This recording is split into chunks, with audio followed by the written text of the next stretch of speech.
एक business empire खड़ा करने के लिए क्या चाहिए? बड़ी फंडिंग, हार्वर्ड से एमबीए की डिग्री या एक हाईटेक ऑफिस?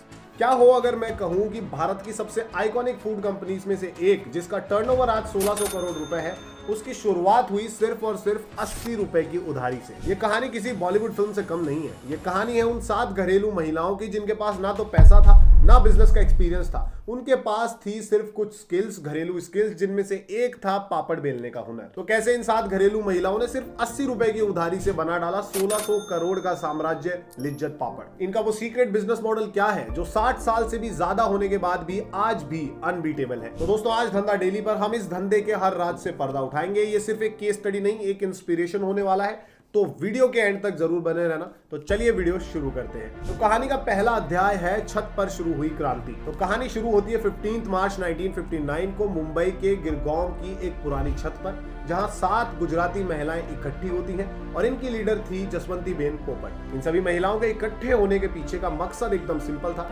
इनको अपने परिवार को फाइनेंशियली सपोर्ट करने के लिए पैसा कमाना था इज्जत से। अब इनके पास कोई फैंसी स्किल नहीं थी, इनको आता था तो बस स्वादिष्ट पापड़ बनाना। तो बस फिर उन्होंने डिसाइड किया कि वो अपने इसी हुनर को बिजनेस बनाएंगे। लेकिन बिजनेस शुरू करने के लिए पैसा चाहिए था और पैसा इनके पास था नहीं। तो इस सिचुएशन में इन्होंने दरवाजा खटखटाया एक सोशल वर्कर छगन लाल करमसे पारेख का, जिन्हें वो प्यार से छगन बापा कहते थे। तो छगन बापा से इन्होंने 80 रुपए उधार लिए और उससे खरीदा उड़द दाल, मसाले और पापड़ बेलने का पूरा सामान। अब पहले दिन इन्होंने 4 पैकेट पापड़ के बनाए और बेच दिए। तो इस तरह लिज्जत पापड़ की शुरुआत हुई सिर्फ 80 रुपए से। अब कहानी का दूसरा अध्याय है लिज्जत का संविधान। अब बिजनेस शुरू तो हो गया था, लेकिन कुछ ही दिनों में इन लोगों को लॉस का सामना करना पड़ा।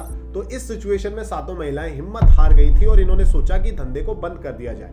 लेकिन यहाँ पर छगन बापा ने इन्हें रोका और वो 3 गोल्डन रूल्स दिए जो आज भी लिज्जत का संविधान माने जाते हैं। रूल नंबर 1 था सर्वोदय। ये संस्था एक परिवार होगी, यहाँ कोई मालिक, कोई नौकर नहीं होगा। हर जुड़ने वाली महिला इसकी ओनर होगी, जिसे बेन कहा जाएगा। बेन यानी कि बहन। रूल नंबर 2 था क्वालिटी में नो कॉम्प्रोमाइज। चाहे कुछ भी हो जाए, प्रोडक्ट की क्वालिटी से कभी समझौता नहीं किया जाएगा। सस्ते के चक्कर में बेकार माल इस्तेमाल नहीं होगा। रूल नंबर 3 था कि ये धंधा है, चैरिटी नहीं। इसे एकदम प्रोफेशनल बिजनेस की तरह चलाया जाएगा। सारा हिसाब किताब एकदम A1 होगा, किसी को कुछ भी उधार नहीं दिया जाएगा। तो इन 3 गोल्डन रूल्स ने लिज्जत की नींव रखी और ये रूल्स इतने पावरफुल थे कि इन्होंने एक छोटे से काम को एक बहुत बड़े मूवमेंट में बदल दिया। अब आता है कहानी का तीसरा great chapter, the magic business model, factory हर घर में। अब इनका बिजनेस मॉडल एकदम रेवोल्यूशनरी था और ये इनका सबसे बड़ा स्ट्रॉन्ग पॉइंट था। ये इतना सिंपल है कि एक बार तो आप सुनकर हैरान रह जाओगे। सोचो, एक ऐसी फैक्ट्री जिसकी कोई बिल्डिंग ही नहीं है। लिज्जत ने एग्जैक्टली यही किया। उन्होंने प्रोडक्शन को डिसेंट्रलाइज कर दिया। अब होता यह था कि लिज्जत की हर मेन ब्रांच में हर सुबह पापड़ बनाने का आटा एकदम फ्रेश लगाया जाता,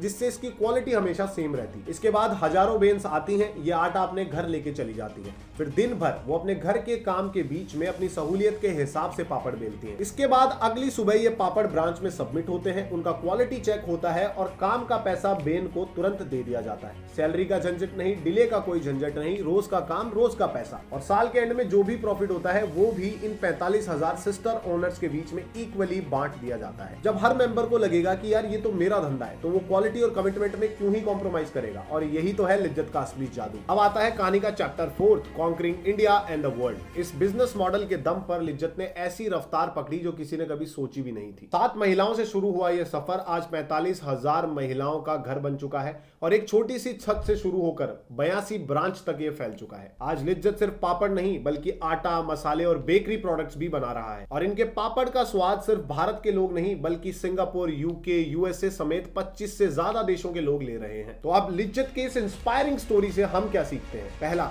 empowerment is the best business model. जब आप अपने टीम मेंबर्स को वर्कर्स नहीं ओनर्स बनाते हैं तो वो आपके बिजनेस को अपना समझकर आगे बढ़ते हैं। दूसरी चीज है कंसिस्टेंसी बिल्ड्स ट्रस्ट। 60 सालों से वही क्वालिटी, वही सेम टेस्ट, इसने लिज्जत को सिर्फ एक ब्रांड नहीं बल्कि ट्रस्ट मार्क बना दिया है। तीसरी चीज है सिंप्लिसिटी इज रेवोल्यूशनरी। आपको बिजनेस चलाने के लिए कॉम्प्लेक्स टेक्नोलॉजी या मॉडल की जरूरत नहीं है। अगर एग्जीक्यूशन परफेक्ट है तो सिंपल सा मॉडल भी भैया रेवोल्यूशनरी काम कर सकता है। चौथी और सबसे मेन चीज है विजन विद वैल्यूज। प्रॉफिट जरूरी है लेकिन उसूलों पर बना धंधा सदियों तक चलता है। अब आपने लिज्जत पापड़ की इस रेवोल्यूशनरी जर्नी को करीब से देखा है, तो इसका सबसे बेस्ट पार्ट आपको कौन सा लगा वो कमेंट्स में जरूर बताना। अब अगर आप भी ऐसी ही रियल इंस्पायरिंग बिजनेस स्टोरीज और केस स्टडी से अपने धंधे को आगे बढ़ाना चाहते हैं, कुछ सीख कर आगे बढ़ना चाहते हैं, तो धंधा डेली को जरूर सब्सक्राइब करें। तो बस आज के लिए इतना ही। जल्द मिलेंगे एक और हेल्पफुल एंड इंसाइटफुल वीडियो के साथ। तब तक के लिए जय हिंद, जय भारत।